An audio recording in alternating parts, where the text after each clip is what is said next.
n'abandonnera pas. Il ne se laissera pas. Celui qui a fait la promesse, il est fidèle pour l'accomplir. Le Dieu qui m'a appelé, donc personne n'était. Ce Dieu-là, je crois en lui. Je crois en sa manifestation. Je crois en sa puissance. Je crois en sa gloire. Je crois en son règne. Je crois en son nom. Il est digne d'être élevé ce matin, digne d'être glorifié ce matin, digne d'être élevé. Élève un peu mon Dieu, élève un peu ton Dieu, élève un peu ton Dieu, élève un peu ton Seigneur, élève un peu ton Seigneur. Il mérite plus que ça. Oh, tu mérites. Oui, tu mérites. Tu mérites, oh Jésus. Tu mérites, oh Jésus. Tu mérites, Seigneur. Tu mérites la gloire. Tu mérites la gloire. Tu mérites la gloire. Tu mérites la gloire. Tu mérites, Seigneur. Tu mérites la gloire. Tu mérites tout honneur. Tu mérites la gloire. Tu mérites la gloire. Acclame Dieu très fort. Marabose. Oh, tu mérites. Oh, tu mérites, tu mérites, tu mérites. Alléluia. Tu mérites l'honneur et la gloire. Tu mérites l'élévation. Tu mérites. Oh, ce parfum de bonne odeur. Tu mérites. Oh oui, cette grâce, Seigneur de gloire. La bouche est quêtée. La babouche. Oh, merci Saint-Esprit. Tu vas mettre la main sur le cœur. Oh, quel temps dans sa présence. Tu vas mettre la main sur le cœur, tu vas déclarer avec moi, Saint-Esprit, fais-moi du bien. Waouh, waouh. Waouh, marabochete. Saint-Esprit, Saint-Esprit, je t'en prie ce matin, possède-moi. Je t'en prie ce matin. Ne me laisse pas tel que je suis. Je t'en prie ce matin. Plus de ta marque sur ma vie. Plus de ton empreinte sur mon cœur. Rapproche-moi plus près de Jésus.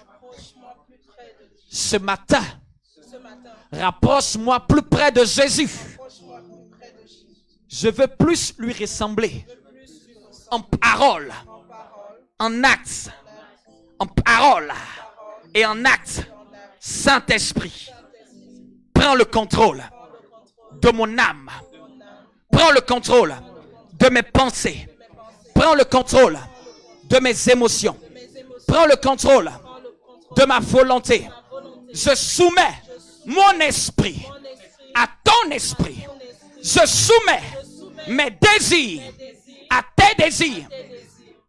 Saint-Esprit, ne me laisse pas quitter ce lieu sans une touche particulière de ta part. Ne me laisse pas sortir de cette présence en étant la même personne. Fortifie-moi. Rends-moi meilleur. Rends-moi meilleur. Rends-moi meilleur. Perfectionne-moi. Transforme mon cœur. Transforme ma vie. Quelle soit l'image de mon maître Jésus. Que ma vie ressemble à celle de mon Père. Que ma vie soit le reflet de la gloire de Jésus. De la gloire de mon maître. Je veux vivre le ciel sur la terre. Je veux vivre les prémices du ciel sur la terre. Au nom de Jésus. Au nom de Jésus. Glorifions Jésus dans notre existence. Glorifions Jésus sur le parcours de notre terre. Glorifions Jésus sur notre voyage sur la terre. Saint-Esprit, accompagne-nous. Saisis-nous la main. Glorifions Jésus. Glorifions le Maître. Glorifions notre Seigneur. Glorifions celui pour lequel nous avons tout laissé. Celui pour lequel nous avons laissé le monde. Celui pour lequel nous avons laissé le péché. Prends-nous la main et glorifions Jésus. Prends-nous la main et glorifions Jésus. Nous ne voulons plus être la même personne. Que le faible devienne fort ce matin. que la tristesse devient joyeux. Que le fatigué devient fortifié. Que celui qui doutait devient un homme, une femme de foi. Que celui qui était angoissé retrouve la paix dans son âme. Bien-aimé, je te parle de la part du Seigneur. Dieu va faire de ta vie un sujet de louange. Dieu va faire de ta vie un sujet de gloire. Dieu va faire de ta vie. Il est en train de mettre dans mon esprit comme un couturier qui prend un vêtement qui a été mal cousu. Bien-aimé, il va tailler des parties. Tu vas te demander pourquoi il les taille. Mais il est le vrai couturier. Il connaît le modèle pour lequel tu as été suscité. Laisse-le prendre le contrôle. Ne te pose pas la question de comment il fera. Pose-toi la question, mon maître m'a saisi. Laisse-toi entre les mains de Dieu. David se voyait tellement une brebis qu'il croyait qu'il était une brebis devant le Seigneur et que Dieu ne pouvait pas permettre qu'il manque de quelque chose. Dieu va tailler ta vie. Dieu va la façonner. Elle sera un sujet d'étonnement pour les nations. Elle sera un sujet de gloire pour les nations. Et les gens vont rendre témoignage de Dieu dans ta vie. Les gens vont rendre témoignage. Je veux parler à quelqu'un qui se limitait. Je veux parler à quelqu'un qui regardait ses imperfections pour croire que Dieu ne pouvait pas commencer. Laisse-moi te dire, il est celui qui prend ce qui est vil et qui rend cette chose grande. Il est celui qui prend ce qui est dans la boue et qui l'emmène à la perfection. Ne regarde pas ta vie pour déterminer ce que Dieu fera. Regarde à la grandeur de Dieu et laisse-le travailler. Si depuis le début de cette année tu avais conduit ta vie par toi-même, arrête de la faire. Qu'on laisse la conduire par le Saint-Esprit. Il te conduira vers les eaux paisibles. Il te conduira dans les verts pâturages. Ton âme sera reposée. Que la main de Dieu soit sur toi. Que la main de mon Dieu soit sur toi. Que de la même manière, tu sens lorsqu'une main te touche, que cette main ne te laisse plus. Que celui qui était tombé soit relevé.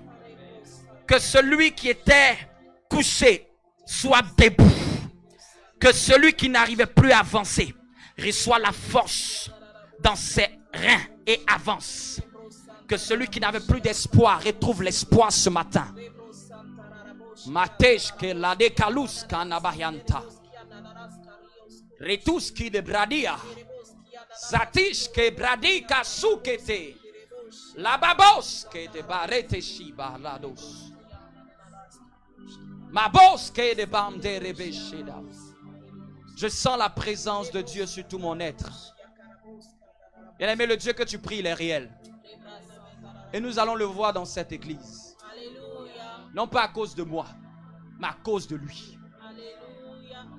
Seigneur, ce que tu as prévu de faire en notre génération, que nous ne puissions pas passer en marche. Fais voir au monde les véritables enfants de Dieu.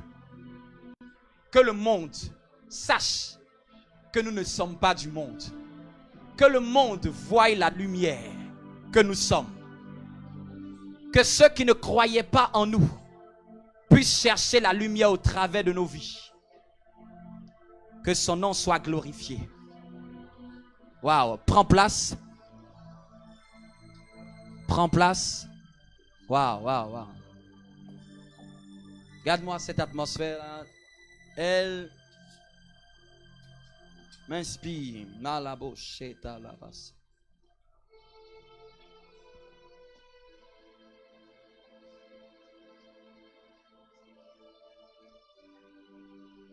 Vous savez, cette nuit, quand j'étais en train de prier, à genoux seul dans l'intimité avec Dieu. Je ne sais même pas pourquoi je dis ça, mais je crois que c'est Dieu qui veut que je puisse dire. À genoux, pendant que je voulais adorer, je me sentais, je peux dire, incapable de plaire à Dieu. Je trouvais qu'il y a certaines choses que je pouvais mieux faire et que je peux mieux faire. Et ces insuffisances m'ont emmené à me dire, je ne suis pas digne de l'adorer. Quand je regarde ces insuffisances, parce qu'il n'y a qu'un homme qui ne cherche pas à s'améliorer, qui peut croire qu'il est parfait. Quand je regardais ces insuffisances, quand je voulais adorer, j'ai fermé ma bouche. J'ai dit non, je ne suis même pas digne de l'adorer. Comment je peux lui dire que toute ma vie, c'est le louer? Parce que c'est le chant que je voulais donner. Et puis moi-même, j'ai dit en moi-même, est-ce que vraiment toute ma vie, ça le loue? Et pendant que j'étais dans cet état, l'Esprit de Dieu a mis cette pensée dans mon cœur. Il a mis cette pensée dans mon cœur, il m'a dit, n'attends jamais d'être parfait pour m'adorer. Il m'a dit, quand tu vas dire toute ta vie c'est pour me louer, tu es en train de déclarer sur ta vie. Et c'est là que j'ai retrouvé de la joie. Et j'ai dit, mais oui, quand je le dis, je le prophétise. J'emmène à l'existence ce qui n'est pas comme ça devrait être. Tout doucement. Amen. Est-ce que quelqu'un comprend? Parce que souvent on peut se sentir indigne d'approcher Dieu. Et j'ai compris qu'au fait, c'est en venant vers Dieu que Dieu va nous rendre dignes. Et j'ai commencé à chanter de tout mon cœur. Je ne sais pas pourquoi je parle de ça. Mais je veux dire juste à quelqu'un qui m'écoute ce matin. Ce n'est pas mon message, mais c'est une exhortation pour quelqu'un. Ne pense pas que tes imperfections doivent t'empêcher de t'approcher de Dieu. Au fait, c'est parce que tu constates que tu es imparfait que tu as trop besoin de Dieu pour être parfait. Je disais dans mes définitions quand je faisais l'étude sur ce que c'est un homme spirituel. Je définis un homme spirituel pas comme quelqu'un qui est un champion dans la prière. Pas comme quelqu'un qui est là, qui est trop calme, qui ne parle pas. C'est pas ça un homme spirituel. Vous savez c'est quoi un homme spirituel? Un homme spirituel c'est quelqu'un qui est tellement faible qu'il a trop besoin de Dieu que vous. C'est la sagesse de la définition que Dieu m'a donnée. Un homme spirituel, c'est quelqu'un qui se sait tellement faible, tellement insuffisant, tellement moins que rien, qu'il a trop besoin de Dieu plus que vous. Parce que quand tu te crois fort, tu ne vas pas recourir à Dieu. Mais l'homme spirituel, quand il regarde chaque aspect de sa vie, il dit je suis foutu. Sans Dieu, je suis foutu. Sans Dieu, ma vie n'avance pas. Alors il s'accroche à Dieu plus que tout le monde. L'homme spirituel, ce n'est pas le plus fort. C'est celui qui reconnaît qu'il est tellement faible pour que Dieu puisse le rendre fort. Bien-aimé, c'est quelqu'un qui reconnaît son insuffisance. Il sert Dieu plus que vous tous. Il s'accroche à Dieu plus que vous tous. Vous pouvez voir Dieu pendant quelques heures. Lui va dire non, je ne peux pas te quitter. Si je te quitte, ça ne va pas bien se passer. Il veut tellement rester accroché à Dieu. Vous voyez comme un enfant qui ne veut pas quitter sa mère. Tellement il veut rester à la mamelle. Boit le lait spirituel. Parce qu'il sait que le sevrage va le tuer. Amen. Et les hommes qui n'arrivent à rien, c'est les gens qui se sont crus tellement forts que sans Dieu, ils voient leur faiblesse. Que sans Dieu, ils découvrent que leur force n'est que faiblesse. C'est pour ça qu'on peut comprendre la parole de l'apôtre Paul. Quand je suis faible, c'est là que je deviens fort.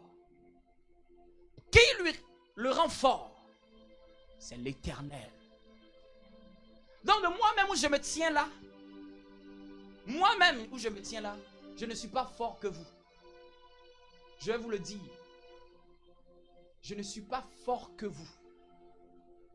Je n'ai pas plus de force dans la foi que vous. C'est juste que je m'accroche plus à Dieu que tout.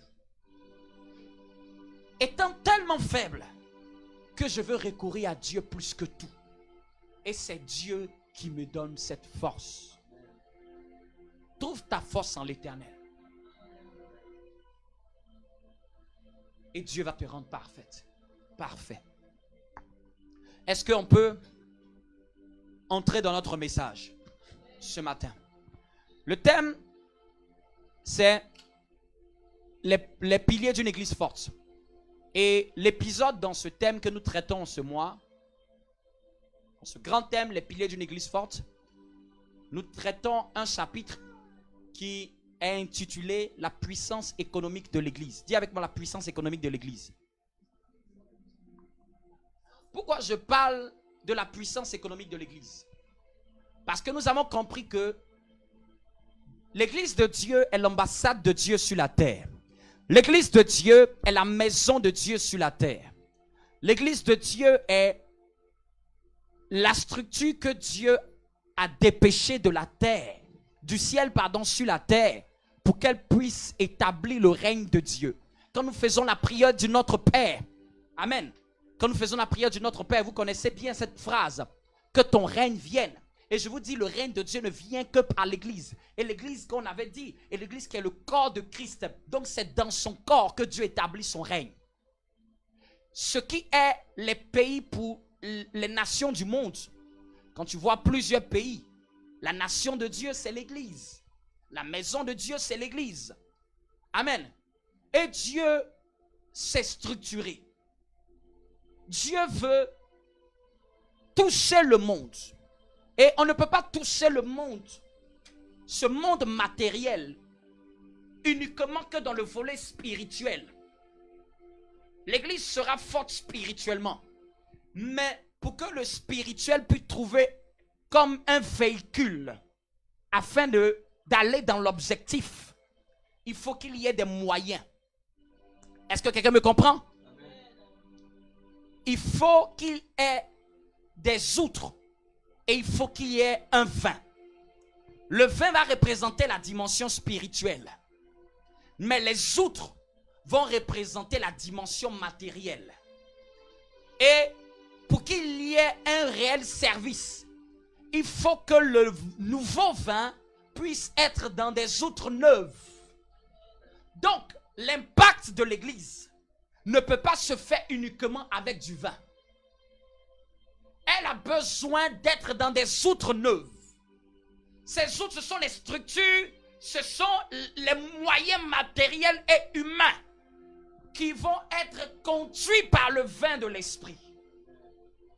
C'est un vin qui n'est pas dans une outre, c'est un vin qui est dispersé. On ne peut pas en boire. On ne peut pas en saisir le flux. Mais un vin qui est dans une contenance, c'est un vin qui est structuré. C'est un vin qui est mesuré. C'est un vin on peut orienter dans une direction.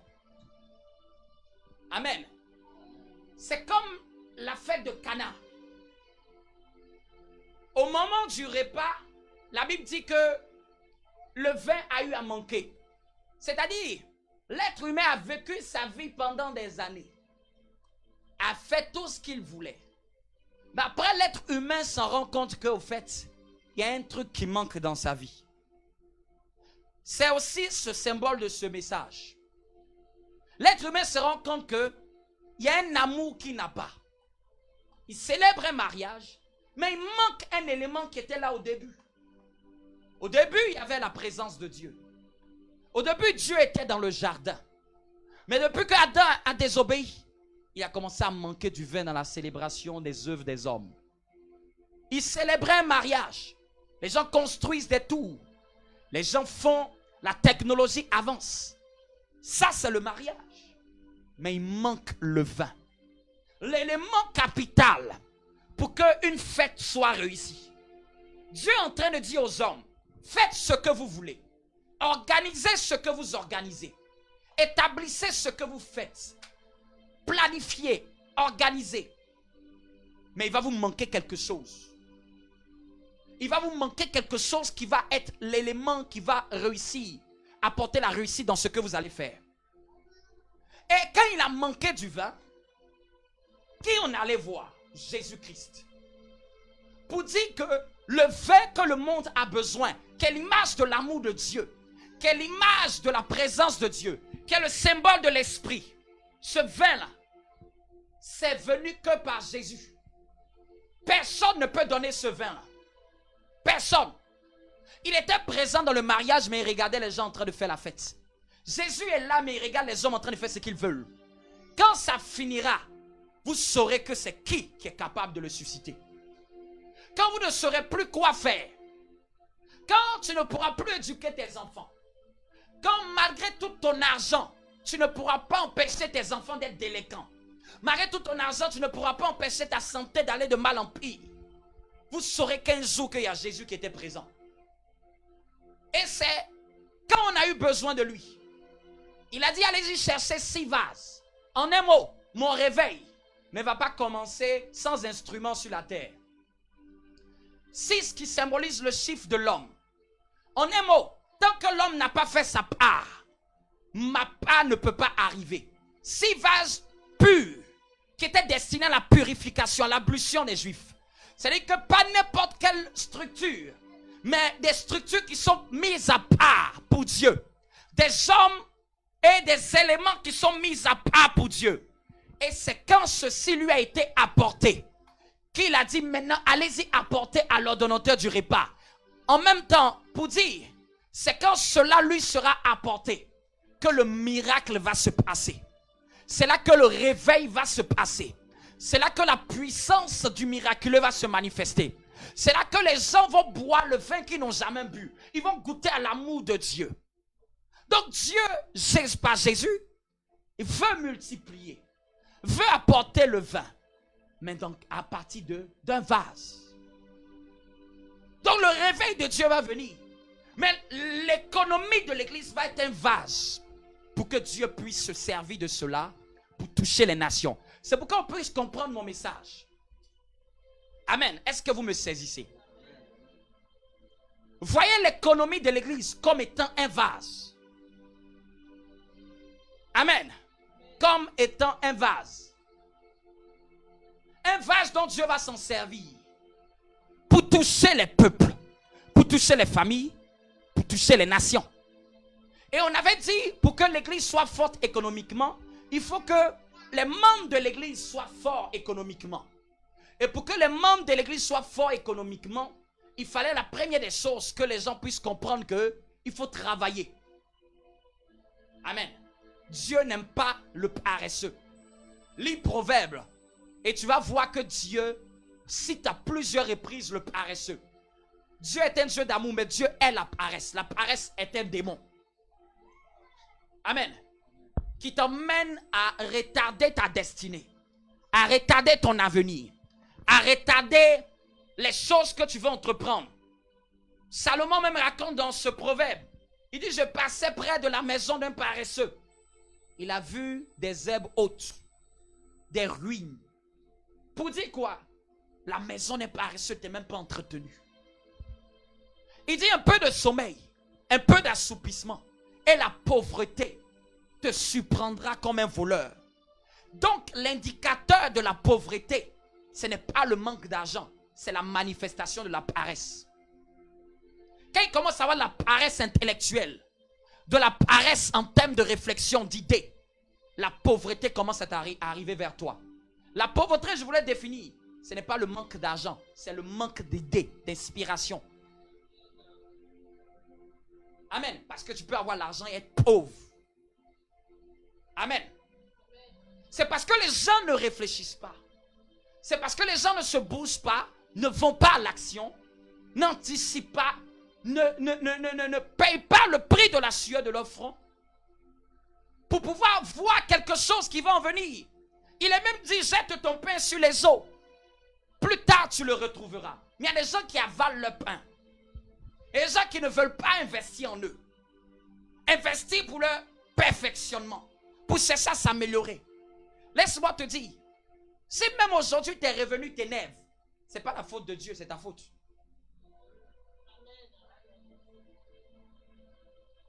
Si ce que tu as, tu le trouves peu, ce n'est ni la faute de Dieu. Parce qu'il a donné chaque arbre fructueux selon sa semence. Ce n'est pas lui qui va planter encore. Amen. Il a déjà dit que les arbres fruitiers sortent de la terre. Il ne va plus replanter d'arbres dans sa vie. Si toi qui es homme, tu ne sais pas prendre ce qu'il a fait pour le multiplier, tu ne peux plus t'en prendre à Dieu. Amen. Donc l'oisiveté, la paresse, la nonchalance, le sommeil sont des ennemis qui viennent appauvrir les enfants de Dieu. Qui viennent appauvrir le monde. Amen. Les États qui ne s'investissent pas sont les États pauvres. Aujourd'hui, tu ne peux rien faire sans économie. Le micro que je tiens, c'est un micro qui a été acheté. La caméra qui me regarde a été achetée. Les chaises sur lesquelles tu es assise a été achetée. Tes vêtements, le haut et le bas ont été achetés. Tes chaussures ont été achetées. Tout ce que tu as, il y a eu besoin d'économie pour les avoir. Besoin de finances pour les avoir. Tu n'as pas jeûné pour ça. Tu as eu besoin de travailler ou quelqu'un a eu besoin de travailler. Mais tu n'auras rien pour rien. C'est soit toi tu as payé le prix ou soit tes parents ont payé le prix. Dans tous les cas, il y a quelqu'un qui paye un prix. Ta maison, tu dois payer. Même ce local, c'est facturé. Rien. Même la Bible, que tu peux dire que c'est la parole de Dieu, on la paye pour l'avoir. Amen. Tout ce que nous voulons faire pour la gloire de Dieu va avoir besoin d'un instrument de finance. Dis avec moi, je dois travailler. Je dois réfléchir. Je dois innover. Je ne dois pas me satisfaire de ma situation. Ta frustration, ne la mets pas sur Dieu, mets-la sur toi-même. Quelqu'un disait, la réussite vient à quelqu'un qui s'est fâché. Tu es fâché contre toi-même. Tu dis, j'en ai marre d'avoir marre. C'est bon, il faut que j'avance. J'écoutais le témoignage d'un chrétien. Il rendait le témoignage. Il dit, lui, il a travaillé sur lui pour se perfectionner.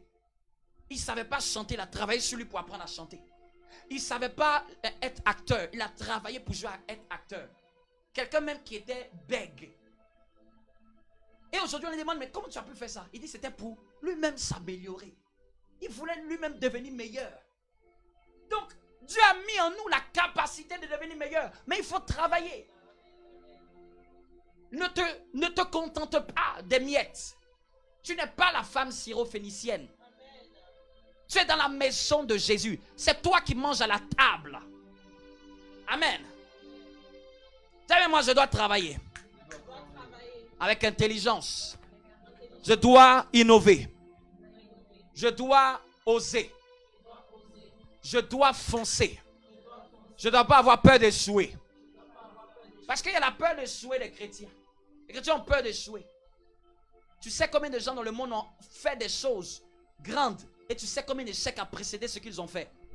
L'échec n'est pas une fatalité, ce n'est qu'un événement. Tu as juste appris la meilleure manière de ne pas mal faire.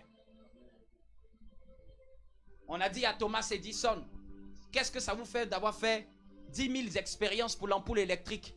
Il dit, j'ai appris 10 000 fois, 10 000 manières de ne pas faire l'électricité. Amen. Donc les gens pensent que souvent la réussite, ça doit venir souvent du tic au tac. Ça va venir par le bout d'un effort.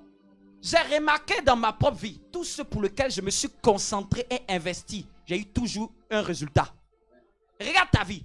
Ce pour lequel tu t'es concentré, même tes examens, ce pour lequel tu as veillé, tu t'es concentré à réviser, à investir, tu as réussi. Mais ceux pour lesquels tu as pris à la légère, regarde, tu as échoué. J'ai remarqué que tout ce que je ne connaissais pas, quand je me suis mis à chercher avec acharnement, à vouloir apprendre, j'ai vu que je l'ai appris. Donc en un mot, ce n'est pas Dieu qui te bloque, même pas le diable. C'est toi-même. Amen. Il faut en vouloir. La Bible dit que l'homme de bien doit laisser un héritage aux enfants de ses enfants. Amen. Et ça, c'était le premier point. Et le deuxième point, nous allons prendre un texte dans Genèse chapitre 4.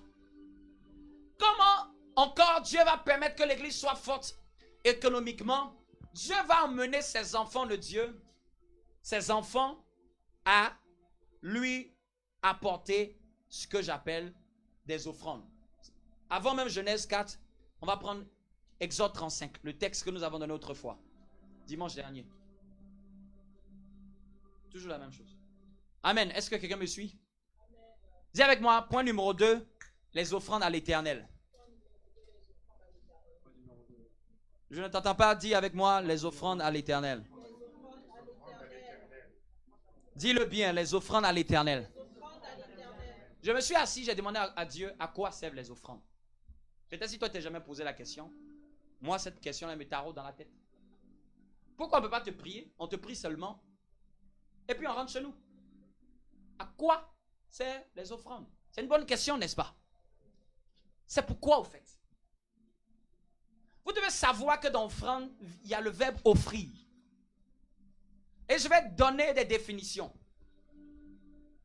Vous devez comprendre que l'offrande est l'expression de notre foi. L'offrande est l'expression de notre adoration. L'offrande est l'expression d'une prière. L'offrande est la manifestation de notre amour pour Dieu. L'offrande, c'est la manière, en vérité, en plus de notre adoration en esprit, de témoigner notre amour pour Dieu. Il a dit que vous adorez Dieu en esprit et en vérité. Aujourd'hui, il y a des chrétiens qui connaissent seulement adorer Dieu en esprit. Chanter, acclamer, danser. Mais en vérité. Et en vérité. Quand tu offres à Dieu, tu adores Dieu. Tu lui montres que le matériel n'est pas au-dessus de son trône dans ton cœur. Tu lui montres que ton cœur n'est pas attaché plus qu'aux choses de ce monde qu'à lui. Amen. C'est une manière de dire, ce que j'ai, je te l'offre. Pour te montrer ma vie, ma foi, mon amour. Quand on aime, on donne. Je te dis même, toute ta foi chrétienne est basée sur une offrande. L'offrande de qui? Je me pose la question. Tu pries Jésus, Jésus là. Ne sais-tu pas que ta foi est basée sur une offrande? Jésus est l'offrande du Père. Regarde, le salut de l'humanité a été réglé par une offrande. Par une offrande. Est-ce que tu le sais? Est-ce que tu avais réalisé ça? Que Dieu, pour régler le problème du salut, Dieu a offert son plus beau, le plus beau de tous les fils des hommes. Dieu a donné, pas un fils, l'unique, le meilleur. Dieu a donné ce qu'il avait de plus cher. C'est une offrande qui t'emmena dans le salut. Donc l'offrande ouvre des portes. L'offrande donne accès à Dieu. L'offrande touche le cœur du roi. L'offrande montre notre générosité. L'offrande montre notre bonté. L'offrande montre que notre cœur est intéressé plus qu'à Dieu que ce que nous avons. Prie comme tu veux. Mais la manière dont tu vas offrir à Dieu révèle la manière dont tu crois en Dieu. La manière dont tu offres à Dieu est très révélateur de ta foi. On n'offre pas à un homme. L'offrande est liée à une divinité. Amen. C'est ça la définition. Et l'offrande va permettre à Dieu d'accomplir sa mission sur la terre. Lisons Exode chapitre 35. À partir du verset 4. Je lis la parole, on va gagner du temps. La Bible dit, Moïse parla à toute l'assemblée des enfants d'Israël et dit, voici ce que l'Éternel a ordonné. Prenez sur ce qui vous appartient une offrande pour l'Éternel. Tout homme dont le cœur est bien disposé apportera en offrande à l'Éternel de l'or, de l'argent et de l'airain, des étoffes teintes en bleu, en pourpre, en cramoisi, en fin lin et du poil de chèvre, des peaux de bélier teintes en rouge et des peaux de dauphin. Je ne sais même pas où ils ont pris peaux de dauphin là. Du bois d'acacia, de l'huile pour le chandelier, des aromates pour l'huile d'onction et pour le parfum odoriférant, des pierres d'onyx et d'autres pierres pour la garniture et de l'éphod et du pectoral. Tous ceux d'entre vous qui ont de l'habilité viennent et exécutent tout ce que l'Éternel a ordonné. Dieu voulait construire le tabernacle. Il a montré la vision à Moïse, cette vision spirituelle qui est symbolisée par le vin. Mais comment cette vision spirituelle va s'accomplir? Elle va s'accomplir avec des moyens humains, avec des moyens matériels. Dieu a pourvu à la vision. Mais la provision, Dieu veut que ce soit dans son peuple. Son peuple qui puisse pourvoir à la provision de la vision. Tout homme dont le cœur est généreux. Donc un des buts de ce pourquoi Dieu veut que nous offrons, c'est parce que derrière cela, ceci servira à la vision divine. Ceci, Dieu pourra permettre que ça aide à l'avancement de cette vision spirituelle. Amen. Le tabernacle était la vision reçue par Moïse. Il n'allait pas construire le tabernacle en parlant en langue. Il n'allait pas construire le tabernacle en chantant, en adorant. Il y avait besoin maintenant de régler un problème économique. Et regardez comment Dieu règle le problème économique. Dieu n'a pas fait descendre l'argent du ciel. Laisse-moi te dire. Dieu n'a pas fait descendre l'argent du ciel. Il dit parmi vous, faites une offrande à l'Éternel. Quelqu'un qui est bien disposé, dont le cœur est généreux. Quelqu'un qui est bon de cœur, qui va offrir à Dieu. Bien aimé, offrir à Dieu, c'est un privilège. Tu peux prêter à un homme, ça peut ne rien t'apporter. Mais la Bible dit, quand tu offres à Dieu, c'est comme si tu lui prêtais quelque chose. T'es-tu rendu compte que quand tu offres à Dieu, tu donnes quelque chose à Dieu? Et Dieu n'est le débiteur de personne. En un mot, tu ne peux pas endetter Dieu. Et comme Dieu ne veut pas être endetté, il va tout faire pour enlever cette dette sur sa vie. En un mot, plus tu endettes Dieu, Dieu fait tout pour se désendetter de toi.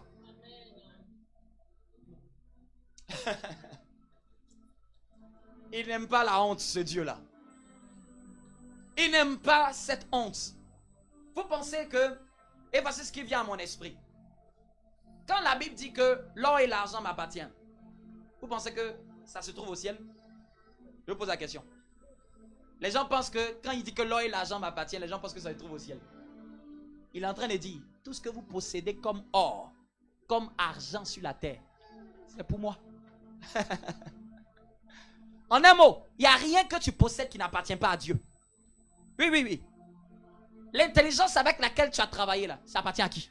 À Dieu. Voilà. La force avec laquelle tu t'es levé, elle vient de qui? Si tu as mangé pour être en forme, cette nourriture vient d'où?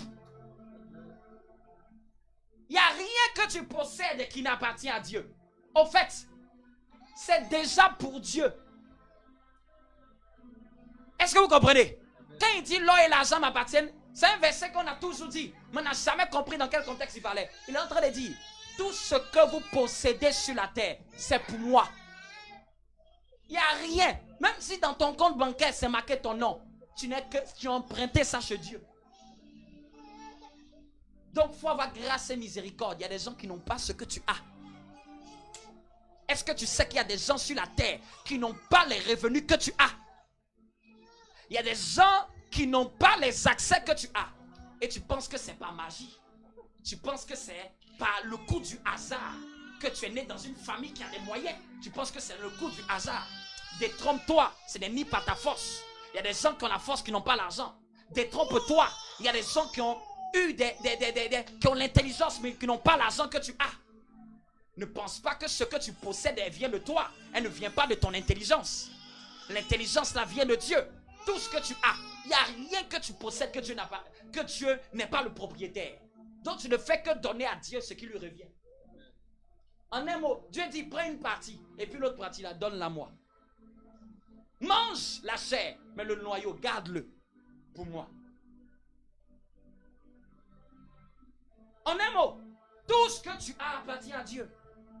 Et il te demande de donner le noyau, tu dis encore noyau, tu veux manger. Quelle impolitesse spirituelle. C'est un manque de reconnaissance. Ce que tu as, Tu sais que ce n'est pas pour toi. Tu sais qu'en réalité, là, si on doit peser le pour le contre, tu ne mérites même pas ça. C'est une grâce que tu as eu ce travail. C'est une grâce que tu as eu tes 2 jambes. C'est une grâce que tu vois. C'est une grâce que tu entends. Tu as un travail, les gens qui sont au chômage dans ce pays, tu peux les compter en des milliers. Des gens qui sont même peut-être autochtones, peut-être toi-même tu es expatrié. Amen. Et il te dit maintenant de lui manifester ta reconnaissance. Il dit, c'est pas beaucoup. Prends, garde. Un jour, il te montrera ce qui est beaucoup. Quand tu ne le vois pas loin, tu vas vouloir manger le peu qui te reste comme farine et vouloir mourir. Veuve de Sarepta. On n'a rien. On n'a que de l'huile et de la farine. Je mange mon fils et je meurs. Une mentalité qui ne sait pas voir la main de Dieu, c'est une mentalité qui va se dire, c'est tout ce que j'ai. C'est pas beaucoup. Qui t'a dit que Dieu a besoin que ce soit beaucoup pour l'humilier? Qui t'a dit que Dieu a besoin que ce soit beaucoup pour qu'il puisse t'ouvrir des portes? Je vous le dis, l'offrande n'est pas dans la quantité. L'offrande est dans le cœur de celui qui le donne. La valeur d'une offrande se mesure à la valeur du cœur de celui qui l'offre à Dieu, malgré ce qu'il possède. Mais elle a cru en la parole de l'Éternel, ne connaissant même pas Élie. Elle dit, bon, je te fais le gâteau d'abord, offert à Dieu. Parce que c'était sous instruction de Dieu qu'il était là. Quand elle a donné, la Bible dit que l'huile et la farine n'a plus jamais manqué. Bien aimé, regarde comment quelqu'un a sauvé sa vie juste en offrant à Dieu. Parce qu'en offrant à Élie, c'est elle a offert à Dieu. Mais si elle est en train de réfléchir, c'est tout ce que j'ai, c'est pas beaucoup. Bien aimé, ta réflexion un jour va t'empêcher d'entrer dans des grâces, dans des percées. Tes calculs souvent, la foi n'a pas besoin de réfléchir, elle fonce. Souvent quand tu réfléchis, toi et Dieu, tu rates le bus. Si tu réfléchis, tu dis c'est l'eau, on tombe si on marche comme Pierre. Tu vas t'enfoncer. Vous pensez que Jésus a dit à Pierre de monter sur les eaux? Vous pensez que l'eau, quand on marche dedans, on ne tombe pas? Il sait très bien. Mais la foi défie la logique. Ne regarde pas ce que tu vois.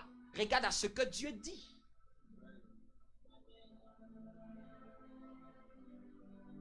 Genèse chapitre 4. La première fois dont on a mentionné le mot offrande dans la Bible. J'ai voulu voir un peu d'où cette histoire est quittée. Genèse chapitre 4. Est-ce que quelqu'un me suit? Dis avec moi un bon amen. Amen. Genèse chapitre 4.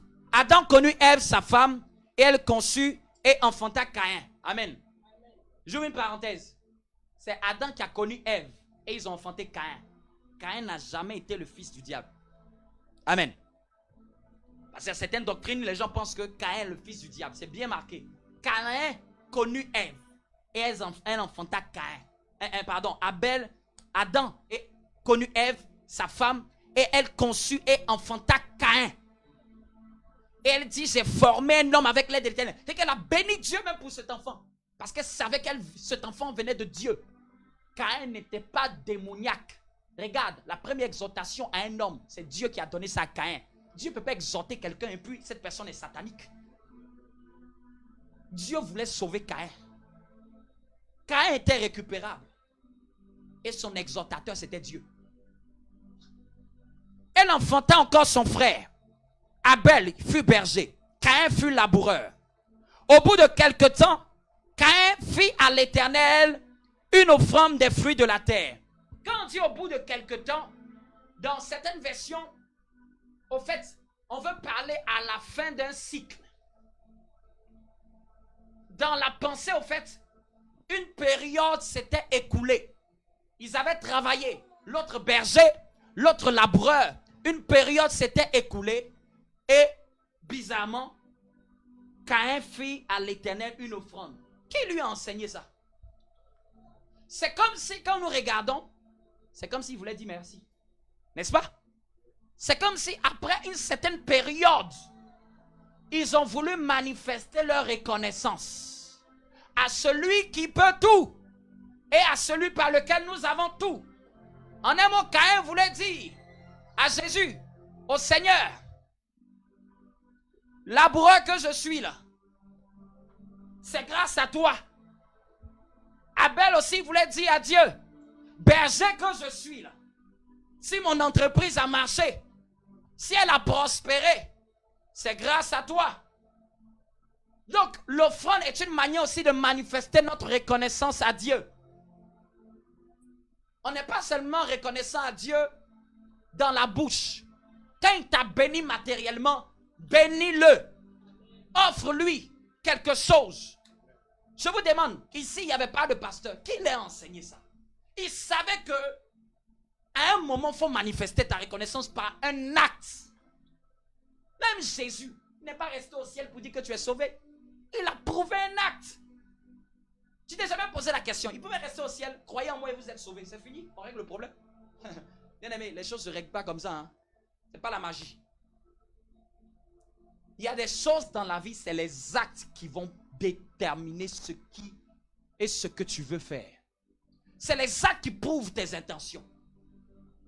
Il y a des situations qui se règlent par des actes posés. Amen. L'offrande est notre adoration. Dis avec moi, l'offrande est notre adoration.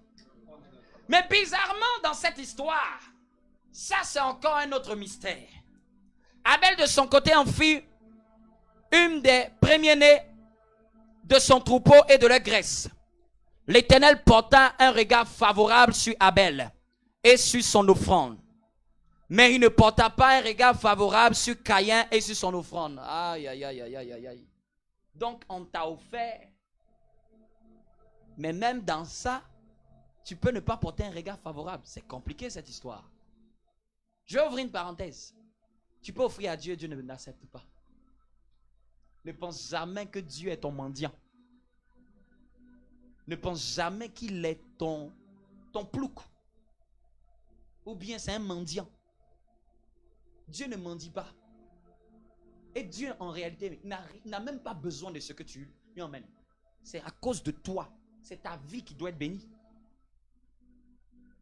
Caïn a offert à Dieu. La Bible dit, Dieu ne porta pas un regard favorable sur Caïn, sur son offrande. C'est grave. Qu'est-ce qu'il a fait? Il t'a donné quelque chose. Il t'a apporté quelque chose. Mais c'est quelque chose quand même. Seigneur, prends. Tu vas savoir que Dieu peut refuser. Et je vais vous expliquer pourquoi. Quand vous lisez, laissez-moi vous dire, sachez que c'est à qui vous venez apporter. Si c'est un mendiant, donne-lui ce que tu veux. Lui, il ne va pas se plaindre. Dieu, c'est le roi de l'univers. Dieu, c'est lui qui était avant même tes arrière-parents. Quand Adam même ne fut créé, Dieu existait. Donc, ta manière d'offrir à Dieu doit être une manière révérente. Tu dois le faire de bon cœur. Quand on lit dans le texte, la Bible dit que Caïn apporta les fruits de la terre. Abel apporta, lui, les premiers-nés. Si la Bible a marqué cette différence, parmi son troupeau, les premiers-nés, sache que Dieu, il ne prend pas n'importe quoi. Amen. Ce n'est pas parce que Dieu est amour qu'il va se faire insulter par ce que tu lui offres. Parce que beaucoup de gens ont cru qu'au fait, l'amour de Dieu doit être au fait une manière de lui manquer de respect. Les gens ont cru que l'amour de Dieu doit être une manière de mépriser Dieu. Je te pose toi-même la question. Si nous méchants que nous sommes, il y a des personnes de valeur. Pour nous, on sait qu'il y a des choses qu'on ne peut pas leur donner. On sait qu'il y a des choses qu'on ne peut pas leur donner. Pourquoi? Pas parce qu'ils ne vont pas prendre, mais parce que tu sais que ça va déshonorer la personne qui l'a.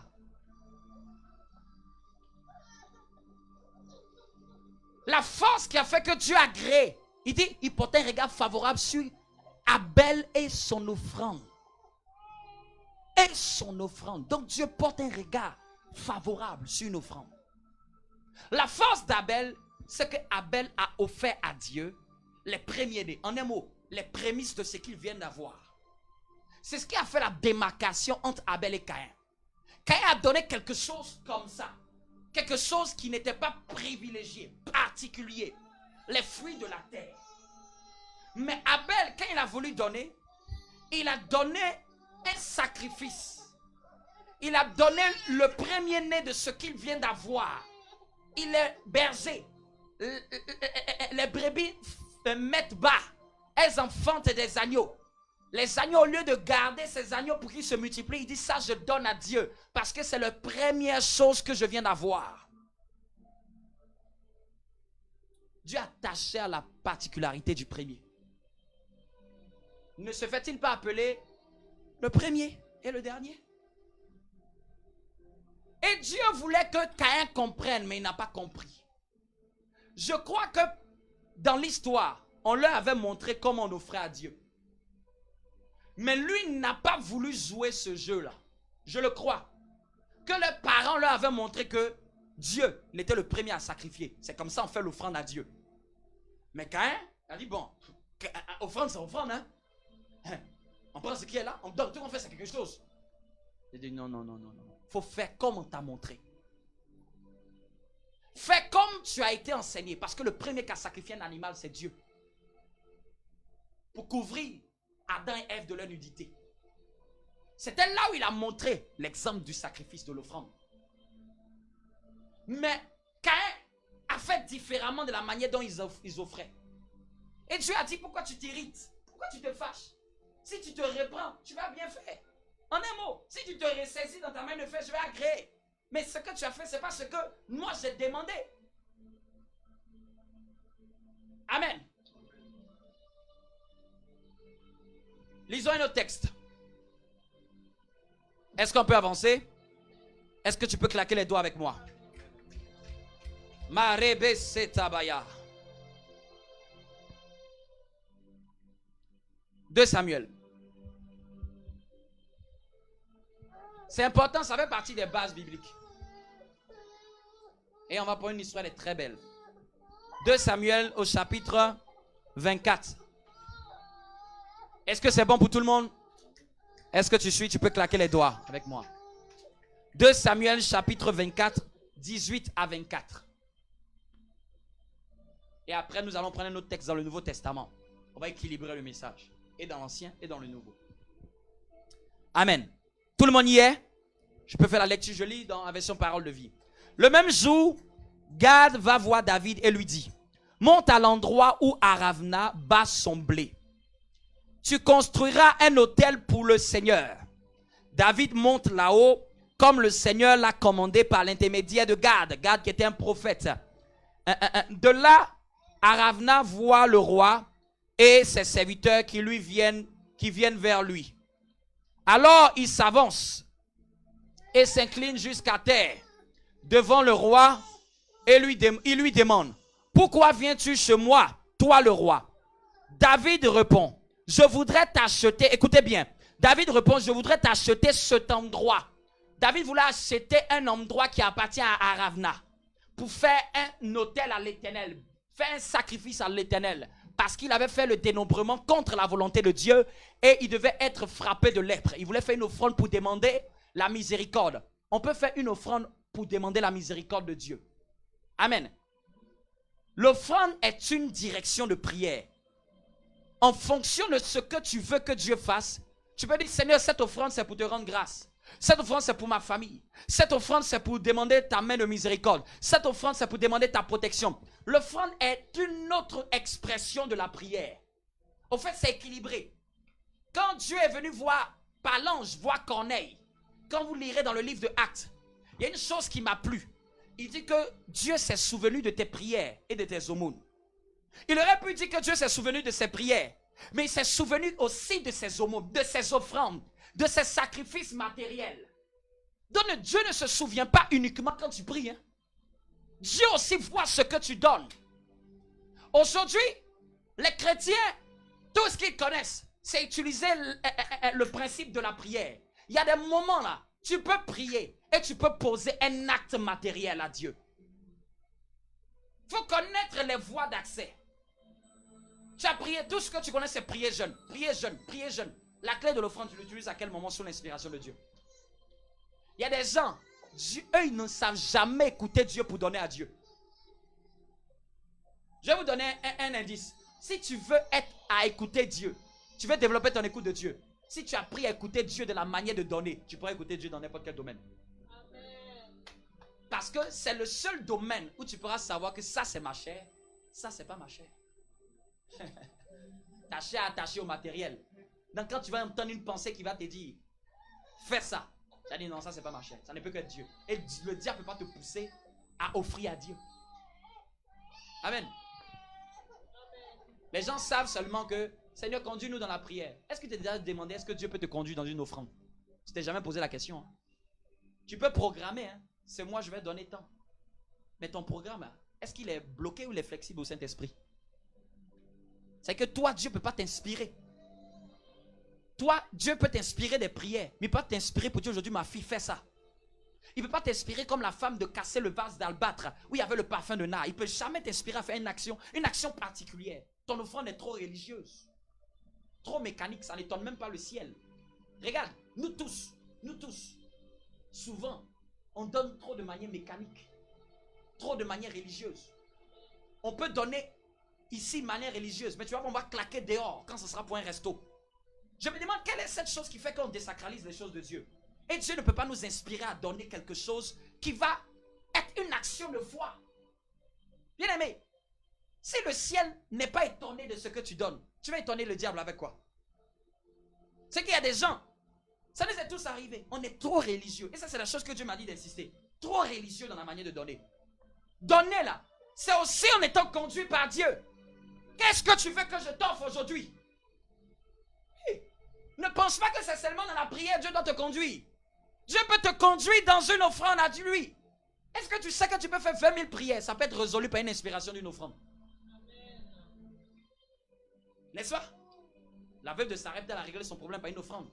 La femme de distinction, elle a offert le lieu à Élisée. C'est après qu'elle a eu son enfant. La femme qui a cassé le vase de nard. Il y a Judas qui dit, on aurait pu prendre ça pour soigner les pauvres. Bien aimé, ne te fous pas de Dieu. Dieu n'est pas un pauvre. Ce que tu veux donner aux pauvres, la donne aux pauvres. Mais il ne faut jamais comparer Dieu à un pauvre.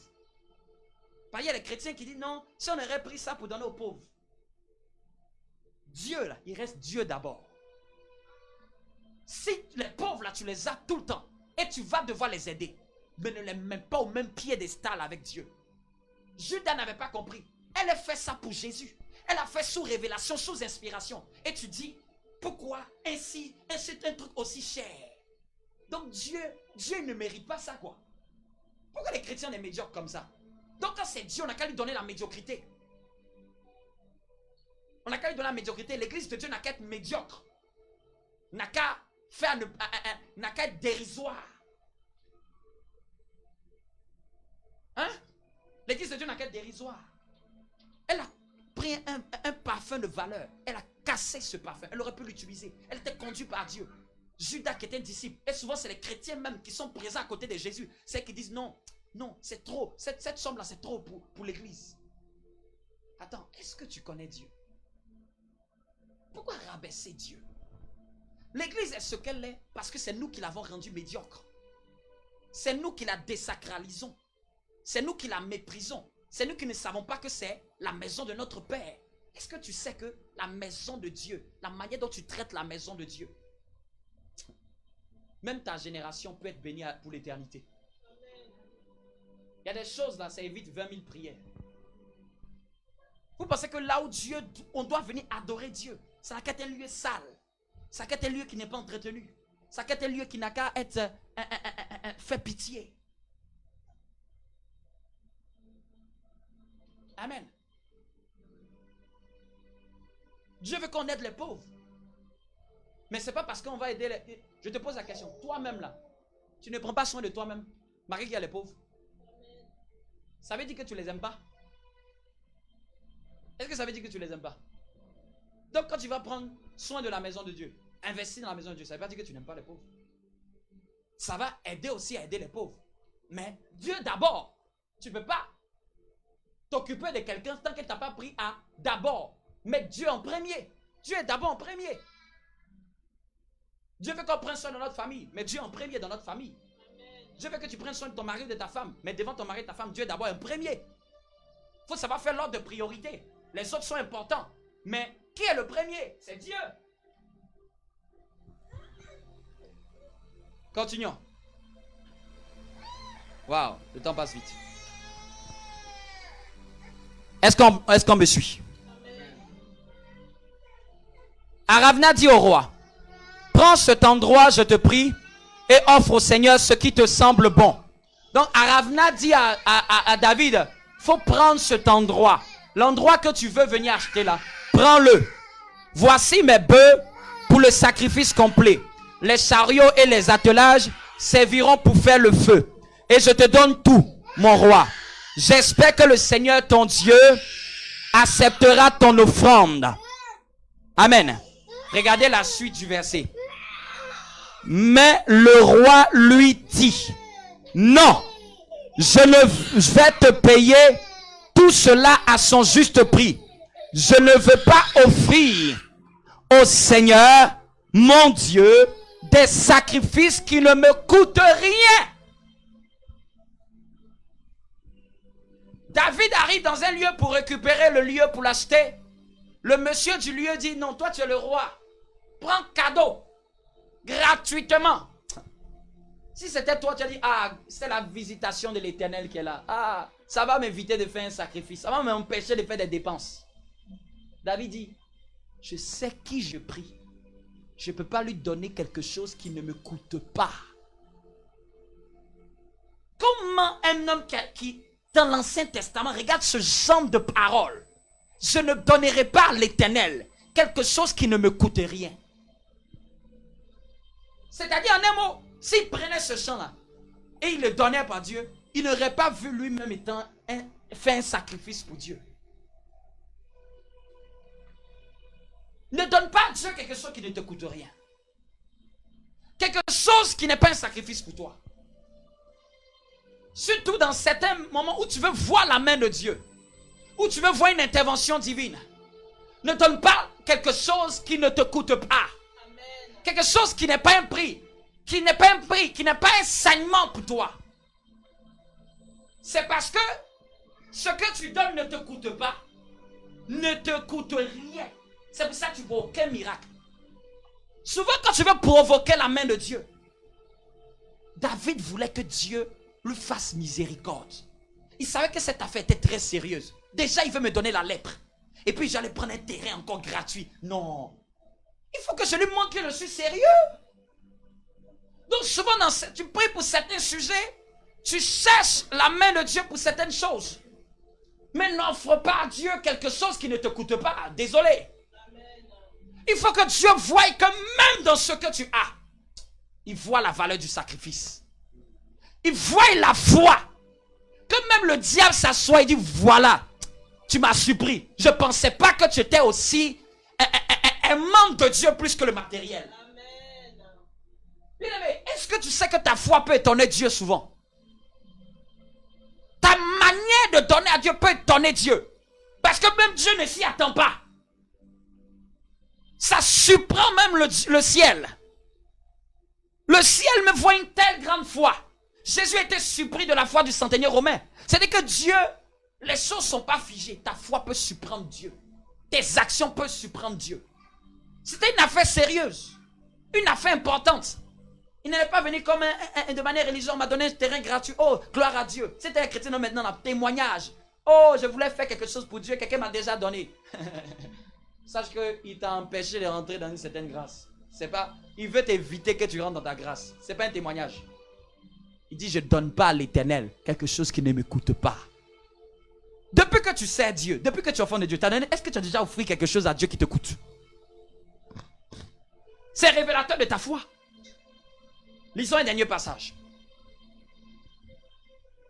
Depuis que tu es né, ou bien tes enfants sont religieuses, c'est pour ça qu'il n'y a jamais de grands miracles. Tu ne peux pas avoir de grande gloire. Dans ma vie, un jour, je me suis retrouvé. Je ne vous demande pas de vous retrouver dans cette situation, c'est selon la foi de chacun. Je me suis retrouvé un jour. Lisons ce texte et puis je vais vous expliquer ça. Bien aimé, offrir là, c'est selon ta foi. Tu crois jusqu'à combien? Tu crois jusqu'à combien? Il y a des gens, ils ont foi quand ils ont la sécurité sur leur bourse. Est-ce que tu t'es déjà mis dans un inconfort pour Dieu? Tu penses que ne pas manger là, jeûner là, tu penses que c'est seulement se priver de nourriture? Tu penses que c'est ça seulement le sacrifice? Tu peux être dans un inconfort juste parce que tu cherches la main de Dieu. C'est ta foi. Fais selon ta foi. Ce qui est bien, c'est que l'Église ne va pas dicter à qui va faire quelque chose. Je ne vous dicterai rien de faire. Laissez-vous conduire par Dieu. Mais ne soyez pas figés religieux. Laissez-vous conduire par Dieu. Souvent, Dieu veut faire quelque chose. Mais laisse-toi conduire dans la manière de lui offrir. Ne sois pas religieux, ne sois pas calculateur souvent. Souvent, manifeste ta foi. Même si le diable dit, là, ça doit être la folie, hein. Mais Dieu a dit, c'est ça la foi. La ferme assurance de choses qu'on espère.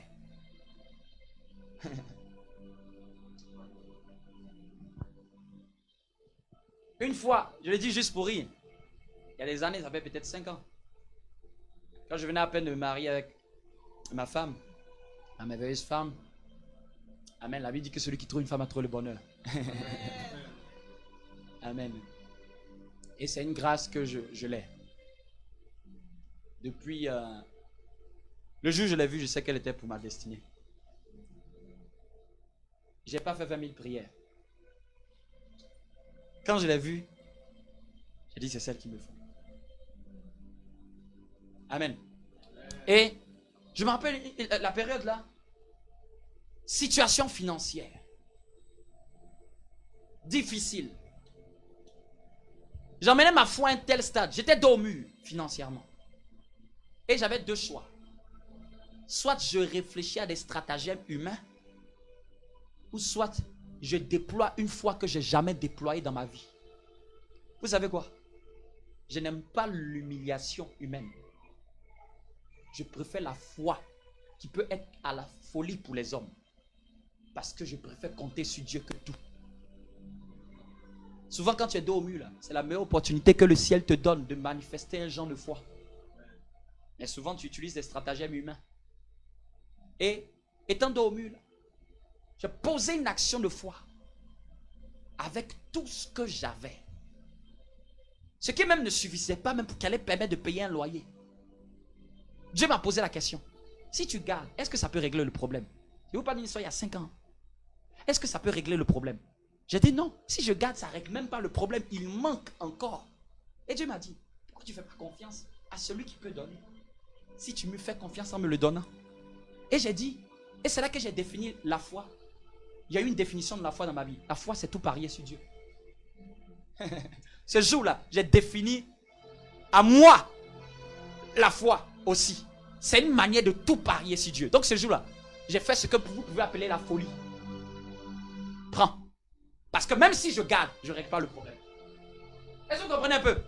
Même si je garde, je ne règle pas le problème. Pourquoi ne pas oser croire en celui qui peut le régler? Ce jour-là, ma femme m'a dit, ça c'est la folie.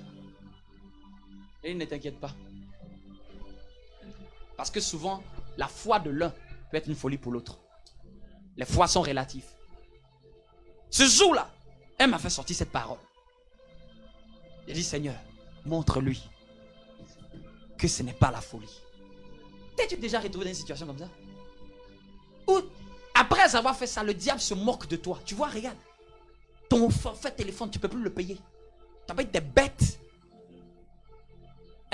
Quoi d'autre? Regarde. Le peu que tu avais là, tu as donné. Tu as des bêtes. J'ai dit, c'est pas grave. C'est pas grave. Et depuis ce jour, je l'ai fait. Ce que j'ai jamais vu dans ma vie comme miracle, c'est ce jour-là, je l'ai expérimenté.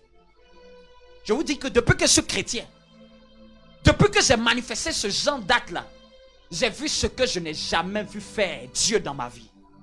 C'est comme si le ciel réagissait par rapport aux gens de foi que je manifestais.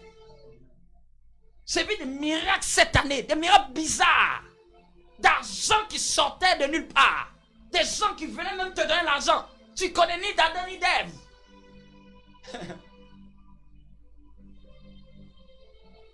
Ce jour-là, tout, professionnellement, tout, études, tout c'est agencé pour mon bien. Et ce jour-là, j'avais su que je m'étais trouvé dans un mois. Sans rien. Tu m'appelais sur mon téléphone, c'est en répondeur. Parce que le forfait, tu ne peux pas le payer. Mais tu ne le fais pas pour des choses viles. Tu l'as fait pour Dieu. Et Dieu n'oublie jamais les sacrifices. Lisons le dernier verset, nous allons chuter. Ce qu'il faut comprendre dans ce texte, Marc chapitre 12, verset 41. Marc chapitre 12, verset 41. Le dernier verset, et nous allons clôturer. Est-ce que quelqu'un est béni par ce message? Ce que tu dois garder à l'esprit, arrêtons de donner de manière religieuse. Laissons-nous conduire par l'esprit, même pour l'offrande. Parce que c'est Dieu qui doit nous dire ce que nous devons offrir. Abraham s'est levé et Dieu lui a dit, donne ton fils, ton unique. Vous pensez que c'est Abraham qui a décidé cette offrande-là? C'est Dieu qui a décidé ce qu'il doit offrir. Les offrandes qui ont du poids, c'est les offrandes qui sont inspirées par Dieu. C'est les offrandes qui sont conduites par le Saint-Esprit. C'est les offrandes où Dieu t'a parlé. Où Dieu t'a dirigé. T'a donné une instruction. Pas ceux qui sont faits par la chair ou de manière religieuse. Oui, on peut se programmer. Comme moi, je me résous chaque mois. Je sais chaque dimanche ce que je dois donner à Dieu. Amen. Chaque mois, dans la même manière que je prends mon revenu là, je calcule. Dimanche temps, c'est déjà calculé. Mais ce calcul-là, il doit être flexible au Saint-Esprit. Et même quand j'ai commencé à prêcher ce message, Dieu m'a dit, fais différemment de la manière dont tu donnes. Dans tout ce mois, pendant que je vous prêche, je vais donner à Dieu différemment de ce que je donne d'habitude. Pourquoi? Parce que moi-même, je vais mettre à l'exécution ce message.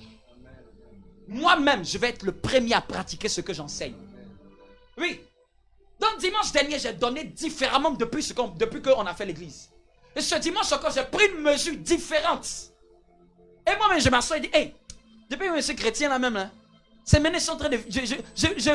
Je fais différemment. Sous inspiration de Dieu. Il ne faut pas que tu sois religieux, même en offrant à Dieu.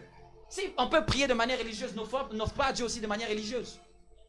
Si Dieu sait que du 1er janvier, c'est toujours la même mesure que tu vas lui donner, le ciel n'est jamais surpris.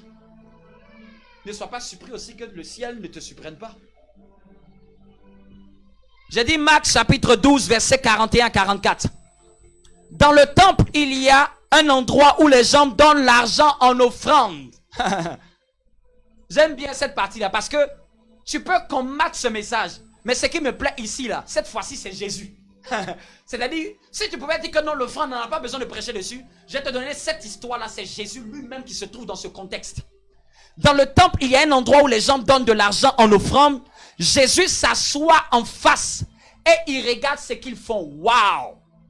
Jésus est assis en face là où on va donner l'argent en offrande. C'est-à-dire, il est venu puis s'assoit. Il va regarder aujourd'hui les gens comme ils vont donner à Dieu. Jésus a fait plein de choses dans la Bible que les gens ne savent pas. Hein? Il regarde en face ce qu'ils font. De nombreux riches mettent beaucoup d'argent. Lui-même, il constate. Ah, vraiment, beaucoup de riches donnent beaucoup d'argent. D'accord. Une veuve pauvre arrive. Et elle-même 2 pièces qui ont très peu de valeur. Amen. 2 pièces qui ont très peu de valeur. Ça, ceux qui ne lisent la Bible et qui ne comprennent pas, ils vont dire à Dieu, mais regarde, elle a donné 2 pièces qui ont très peu de valeur. Donc ça dit qu'à Dieu, tu peux donner ce que tu veux. Même si ça n'a pas de valeur, l'essentiel c'est un don. Il faut comprendre cette histoire. Alors Jésus appelle ses disciples et leur dit. Donc il y a eu 2 contrastes. Le riche qui donne beaucoup et la pauvre qui a donné 2 pièces de peu de valeur. 2 cas de figure. Alors Jésus appelle ses disciples et leur dit. Je vous le dis, c'est la vérité. Cette veuve a donné plus que tous les autres. Waouh! C'est-à-dire, l'unité de mesure de grandeur de l'offrande au ciel n'est pas la même unité de mesure sur la terre. Est-ce que vous comprenez? Chez les hommes, c'est les riches qui ont donné beaucoup. Et c'est la femme qui a donné peu. Mais chez Dieu, Dieu dit que c'est la femme qui a donné beaucoup. Et il va expliquer pourquoi. Elle a donné beaucoup, pas à cause de la quantité de ce qu'elle a donné. Est-ce que quelqu'un me suit? Elle a donné beaucoup, non pas à cause de la quantité de ce qu'elle a donné. Elle a donné beaucoup, pourquoi? Quelqu'un peut m'aider? Cette pauvre a donné plus que tous les autres. En effet, tous les autres ont mis de l'argent qu'ils avaient en trop. En un mot, tu as donné quelque chose qui ne te coûte rien. Ça ne balance en rien ton budget. Superflu. C'est insignifiant pour toi. Ça paraît beaucoup pour les hommes. Mais quand Dieu regarde à tes revenus, par rapport à ce que tu lui donnes, il dit ça c'est du n'importe quoi.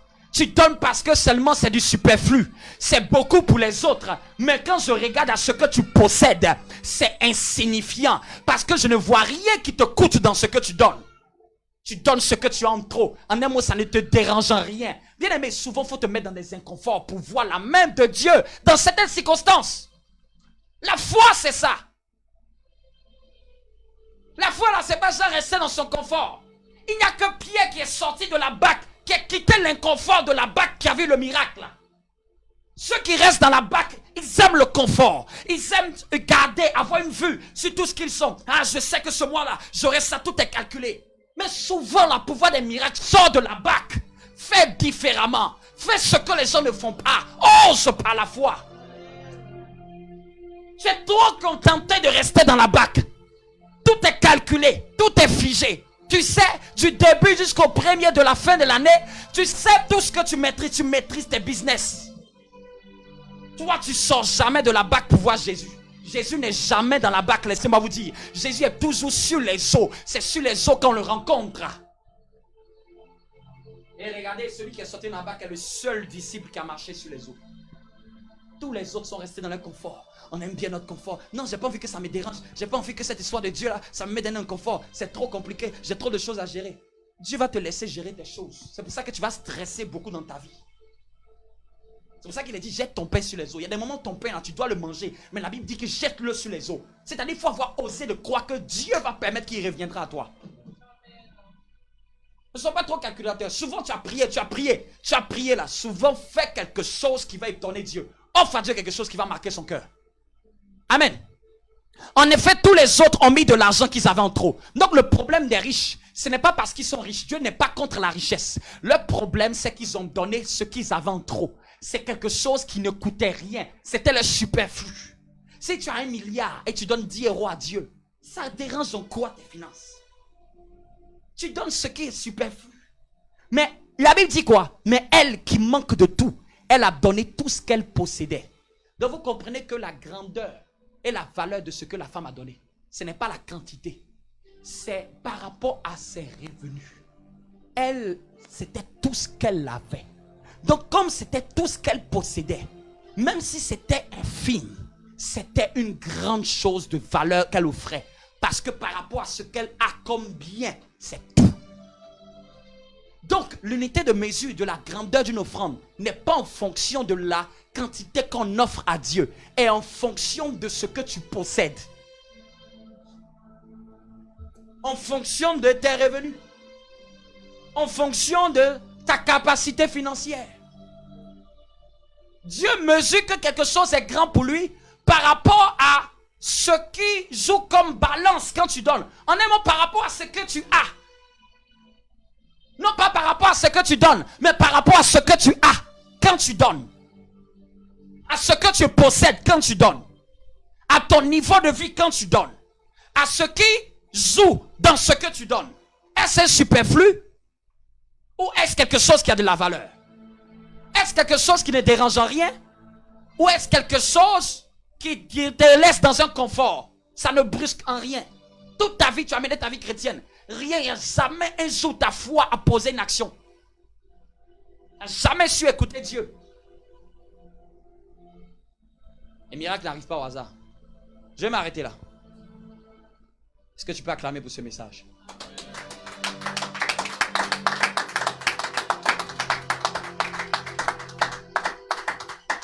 Non, l'offrande est de Dieu.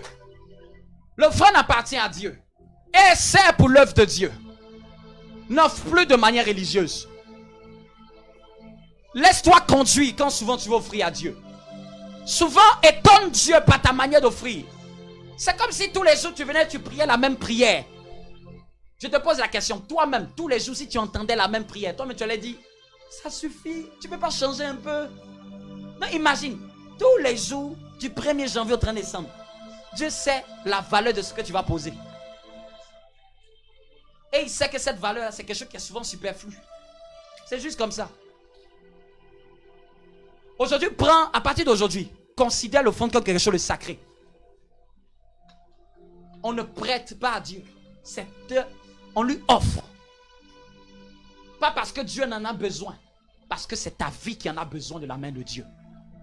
On offre à Dieu pas parce que Dieu est serré. Ou Dieu n'a rien. Ou bien Dieu, il a besoin de manger. Ou il a faim. C'est toi qui as besoin d'être aidé. C'est ta famille qui a besoin d'être bénie. C'est ta fille qui a besoin d'être arrosée. C'est toi qui veux voir la gloire de Dieu. C'est le supérieur qui bénit l'inférieur.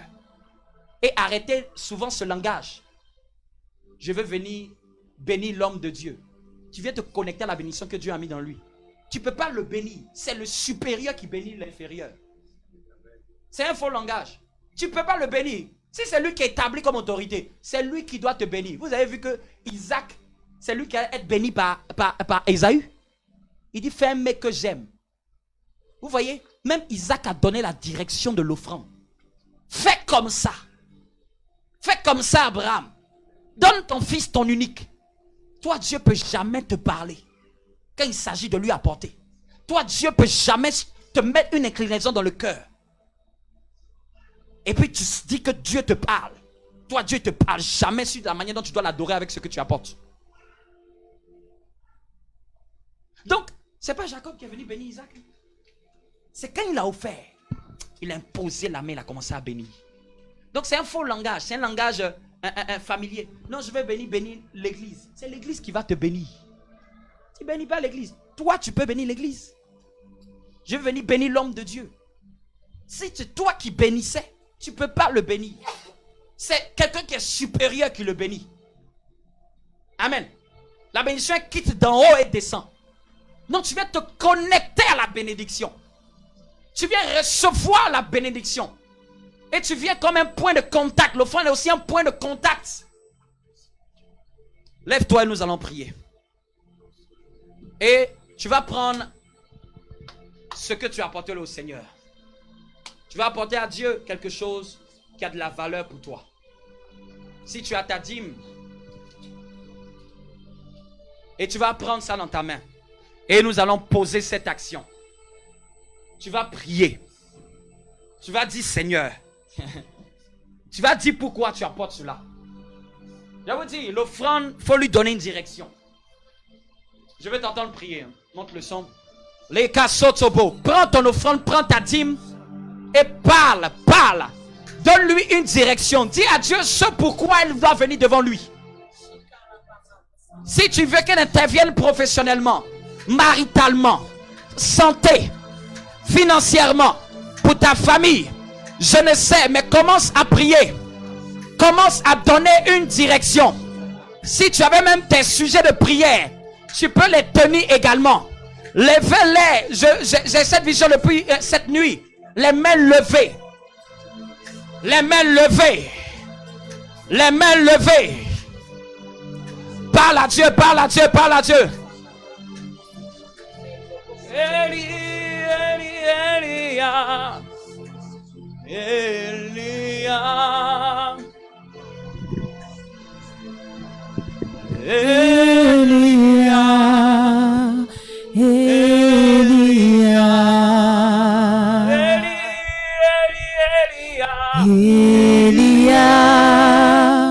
Elia. Elia.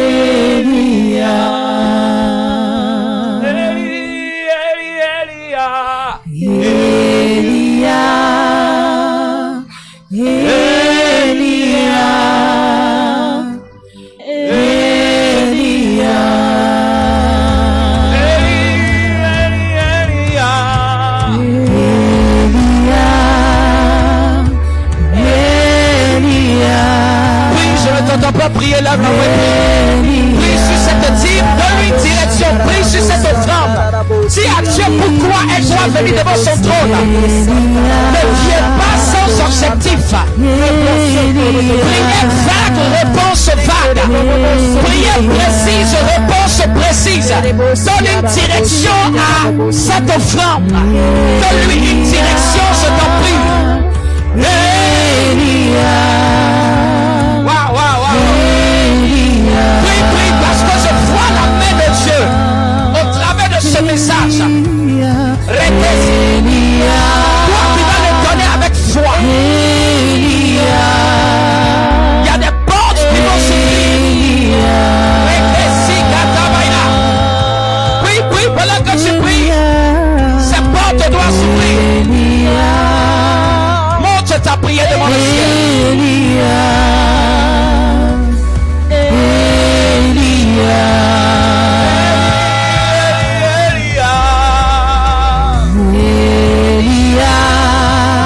Élève les mains, prie.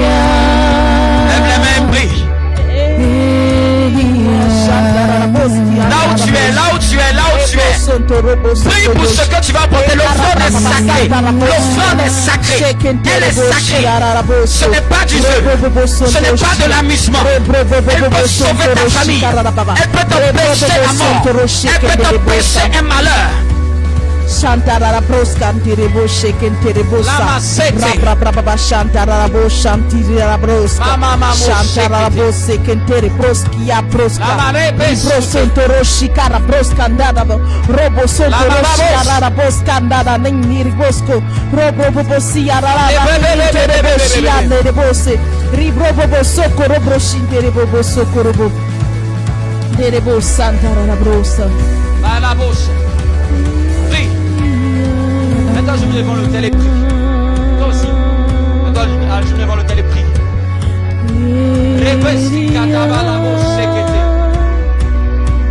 Prie, prie, prie, prie.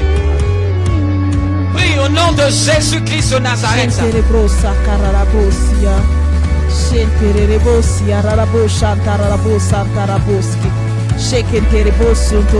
Demande la main de Dieu, demande la main de Dieu, demande la main de Dieu.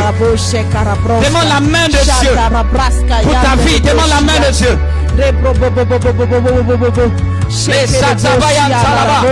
Monte ta prière, monte ta prière. Monte ta prière. Que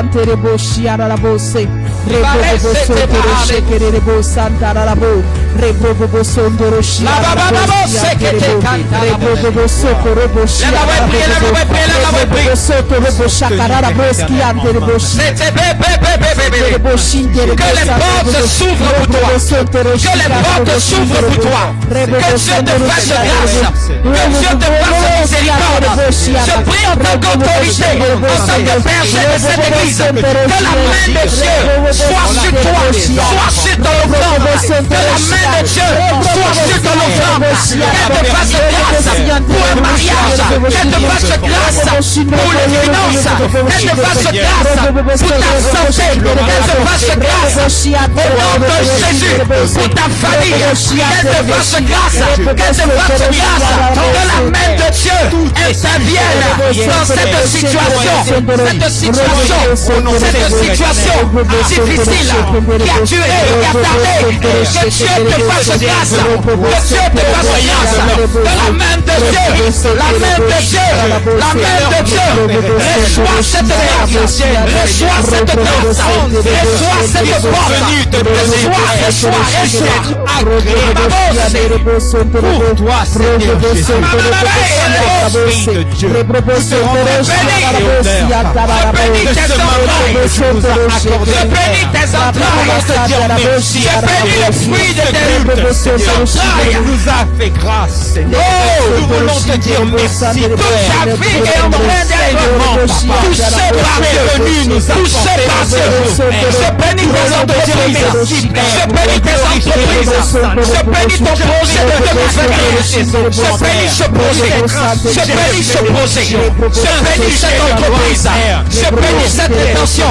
Ce projet de mariage, je le bénis. Ce projet d'enfantement, je le bénis. Ce projet d'entreprise, je le bénis. Ce projet notre prise au nom de Jésus, que l'huile s'imprègne, Père. Selon l'amour et la grâce, Seigneur, que tu leur as accordé, Seigneur Jésus. Nous voulons te dire merci, Seigneur, pour les paroles de bénédiction.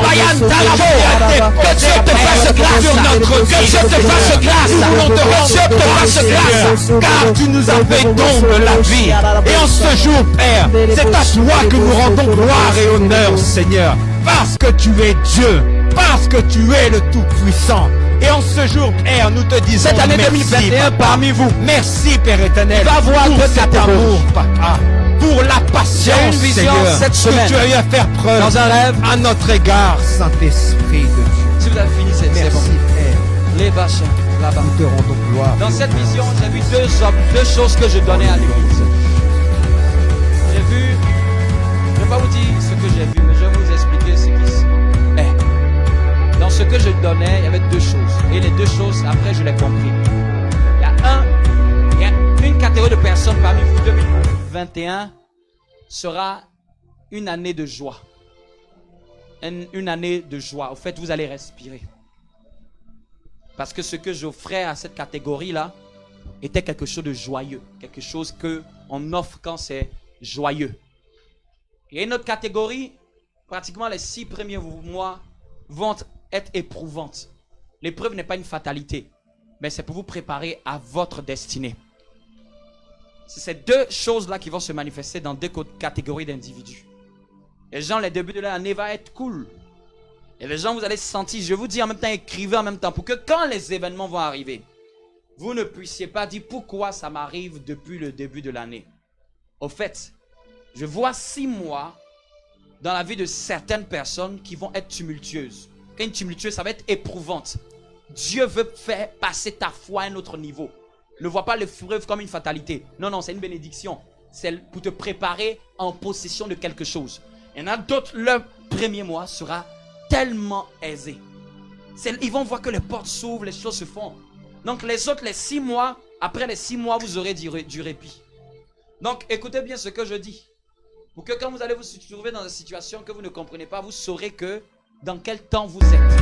Amen. Je dis bien 2 catégories. Il y a une catégorie. Et c'est on sent la pression de l'année favorable. Il y en a d'autres. Ça va être tumultueux, un peu comme si tu as besoin de Dieu de lance. C'est pas pour te tuer. C'est parce que tu es en train d'aller quelque part.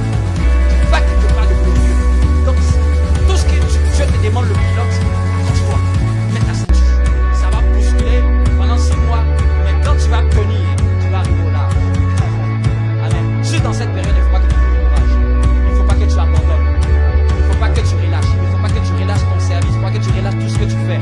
Le diable va vouloir t'attaquer pour que tu te dises non, ça ne sert à rien. Ça ne sert à rien de prier. Je ne vois pas la main de Dieu. Mais je te dis en même temps cette parole comme quelqu'un ayant reçu l'esprit des prophètes. Amen. Je te dis cette parole pour que quand ça va arriver, tu puisses te dire non, c'est le diable qui veut me détourner la saison. Dans cette période, tout ce que tu demandes, accroche-toi, persévère, fais ce que tu as toujours fait depuis le début. Amen. Nous allons prendre la scène et clôturer.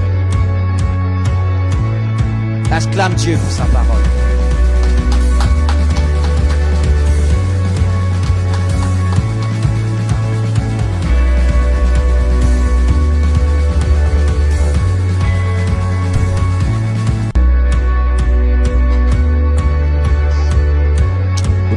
De Jésus-Christ de Nazareth. Seigneur, je bénis ce repas. Donne-nous le prendre avec action de grâce. Je le sanctifie. Je le purifie. Au nom de Jésus.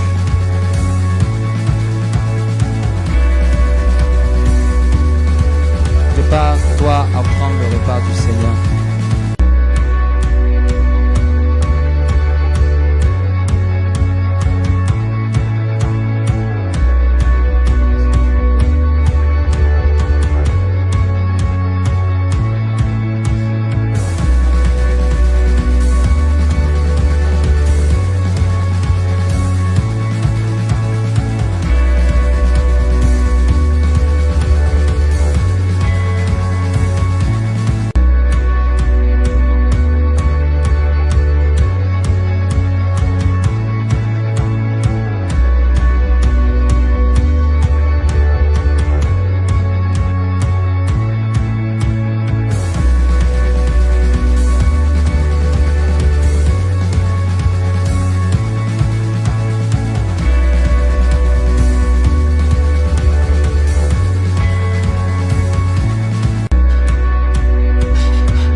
Fais-les voir ta gloire.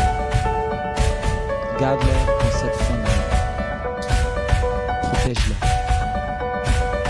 contre les flèches de l'ennemi, les flèches de Satan. Que rien ne puisse s'approcher d'eux. Quiconque tente de se lever contre eux, voie le grand berger intervenir au nom de Jésus, et que toute la gloire te revienne. Amen. Acclame le Seigneur très fort.